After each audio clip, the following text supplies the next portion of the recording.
Hello ladies and gentlemen, welcome back to some more Skinner shenanigans.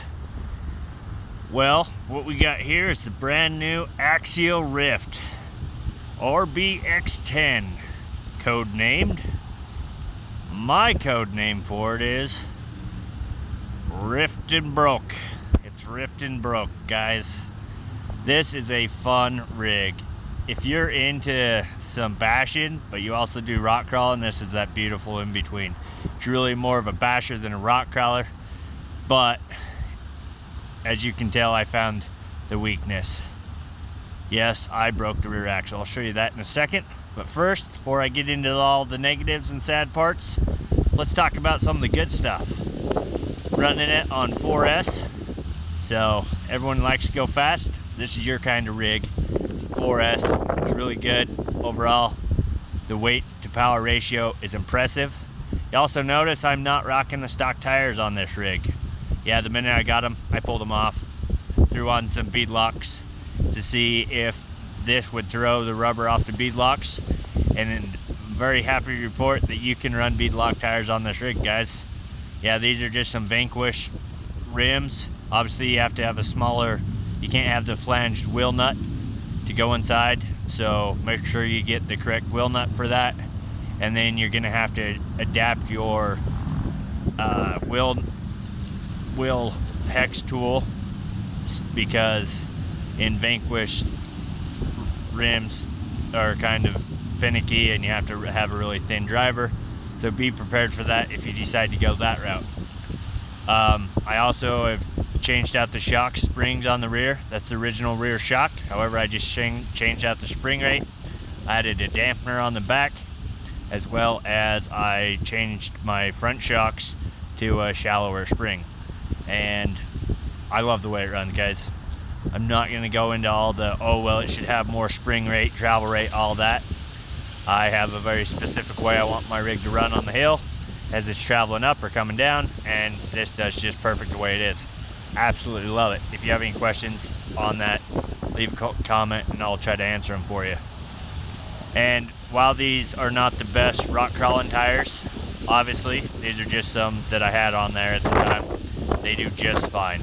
Once again, this rig really is going so fast up the hill, 9 out of 10 times you're not in control of the rig, you're more out of control of the rig.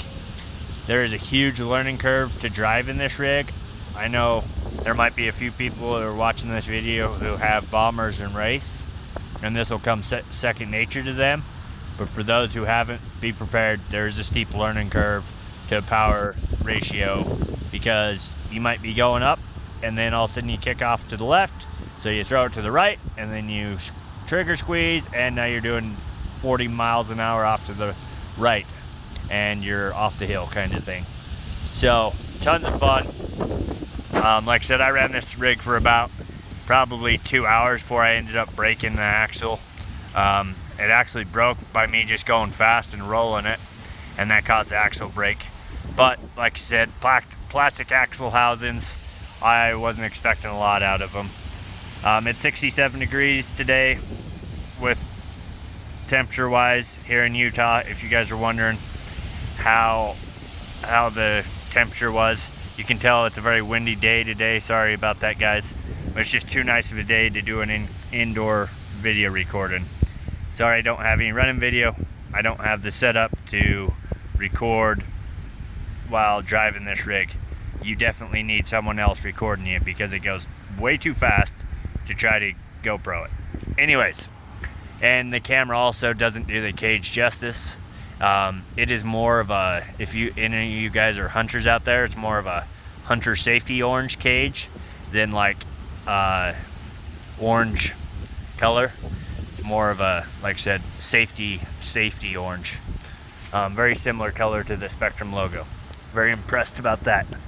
All right, so let's talk about this servo here. Very adequate servo overall. You can get away with it for a little bit.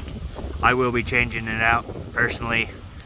I just felt like towards the end I feel like I'm losing my steering rate already, so it will be coming out. No problems there otherwise. Front axle's doing great.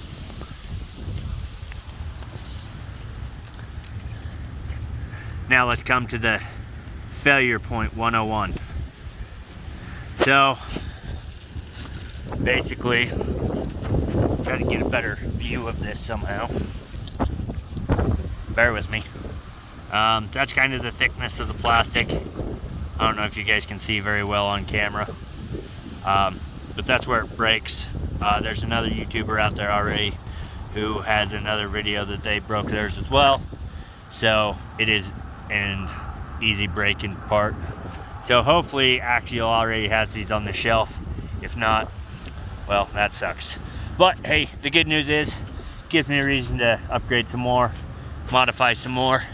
That's all part of the fun of bashing. You're out there, go big, go home, and fix it. But yeah, like I said, guys, overall, I love the way this rig looks. Having the orange cage is super nice. As you get further up the hill, you're able to easily see the cage, so it allows you to go further up the hill. I feel like the black would be just a little harder to track on, probably not too bad, but this orange cage is very easy to spot, you know, when you're a mile up the hill ripping it up. Another thing about this rig, guys, this is a hill chewer.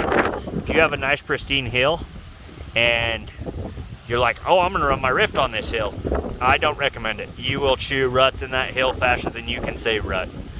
Like I said, this is just about as real as it gets when it comes to chewing up hills and making it like the real deal.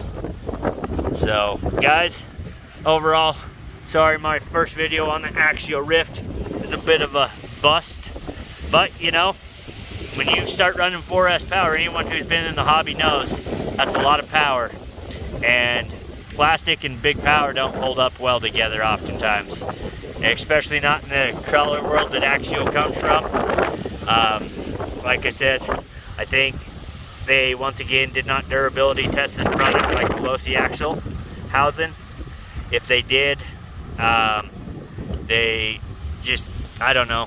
Like I said, I haven't looked too much into it. It just happened about 45 minutes ago. But I don't know, you know, like I said, if this could have been better braced back here, maybe a bit more of this carried over. There's a little bit of a plastic under brace that goes underneath it. Maybe it should have been carried over more. I don't know. Like I said, with it being an offset diff, that could be some of it. I don't know. What I'm going to try to do probably, guys, because I'm pretty sure it's the same gear ratio, is just go get like an AR60 axle, throw underneath it, and we'll see if that's a thing or not. Like I said, otherwise, if I can't do that, then I've got a long waiting time to either get an axle housing or something else. So anyways, guys, thanks for checking out my Axial Ryft video. Sorry, like I said, it's broke and I don't have any run videos. I just have great epic memories and story time about my Axial Ryft being broke. So anyways, guys, if you have any questions about my setup or anything, leave a comment in the comment section. Subscribe, come again. Hope you all have fun out there bashing and driving your RCs or rock crawling, whichever it is you do. Have a great day, everyone. Skinner Shenanigans, over and out.